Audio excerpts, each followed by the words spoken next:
Did human beings evolve, or were we created in God's image? And does it even matter? I mean, we're faced with so many issues today, social justice issues, issues about other types of injustices in our world. So why should we spend time debating about our origins and arguing about evolution? I'm joined today by Dr. Joe Miller, a Christian scholar, who's going to help us answer some of those questions. Joe, welcome. Yeah, it's good to be here. Thanks for having me, Fuzz. Yeah. So first question is, why should the average person on the street care about an academic debate about the origin of humanity? Yeah, that's actually a great question because I get that a lot, and I understand that there's a concern like, hey, we're getting overly academic, or they're too much into science, or too much into, biblical doctrines that don't seem to connect to the real issues that drive people's passions or the urgencies that we see in the world around us. And so I guess the easiest way to illustrate the importance of this, going beyond just the halls of academia or the walls of a church kind of issue, back in the 60s, at the height of the civil rights movement in Birmingham, Alabama, there was a sanitation strike.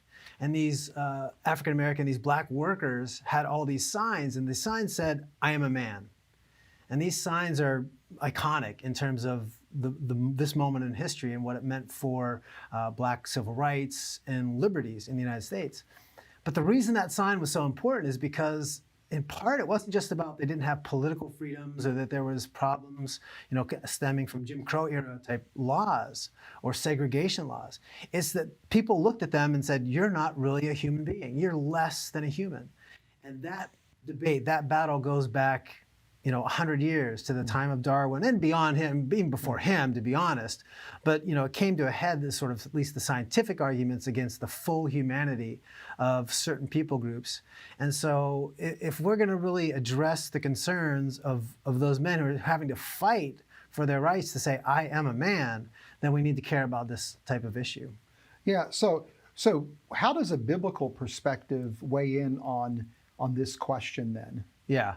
Well, I think it's really important because whether we look at Christians in the past who have done unjust things or non-Christians in the past, I mean, they're both have equally committed many sins. So that's on the table. We all understand that.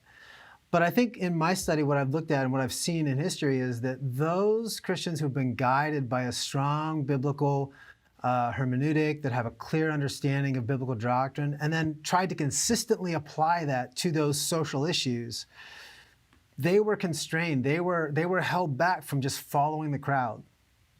And so if we're going to stand against the tide when it's not always acceptable to stand against injustice, then we've got to be tied and moored to something that transcends our culture, and that's the importance of a strong biblical worldview and biblical doctrine. Yeah, and of course, the doctrine that figures centrally in this conversation is the idea that human beings bear God's image. So how does that, connect to social issues like racism? Yeah, that's actually where I started years ago. It's when I started in even before my PhD stuff, I saw a lot of young people that I spoke with and talked with just didn't really care for understanding the biblical theology. Even in Christians, they're like, "Well, what does that matter to my life?" Mm-hmm. And so I said, well, how can I come up with an issue that people care about and connect that to an important biblical doctrine? And where it came was I looked at the issue of race and said, this is really the boilerplate issue of the day, and this is going to get more and more contentious. What biblical doctrine speaks most directly to that? And I said, well, it's probably human creation, the idea of Adam and Eve created as the sole progenitors of all living humans. And so I started to say, can I make a case that core doctrine provides a clear foundation that protects against dehumanization and against racism? And it took me a lot of years to kind of really know if I could even make a legitimate case for that. But I think there is a clear case that kind of a doctrine really provides the best foundation for working against those kinds of injustices that we see in our world.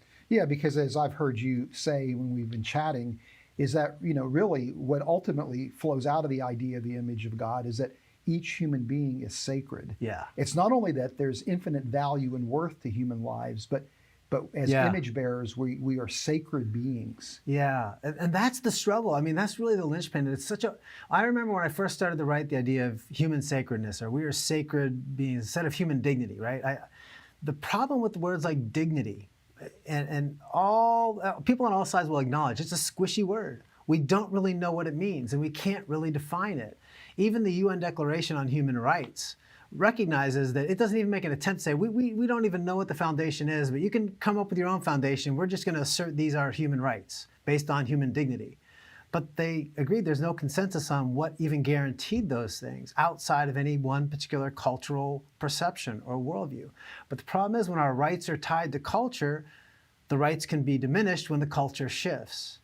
And so that really is the idea. So tying human sacredness is more than just a language change. It's more than just an ideological shift. It's saying our value is tied to something that transcends culture and transcends politics. Yeah, and of course, from a Christian worldview perspective, if every human being is sacred because they bear God's image, then it's the idea that the way you're treating another human being would be the way that you would be treating God Himself as as image bearers, and that's profound, right?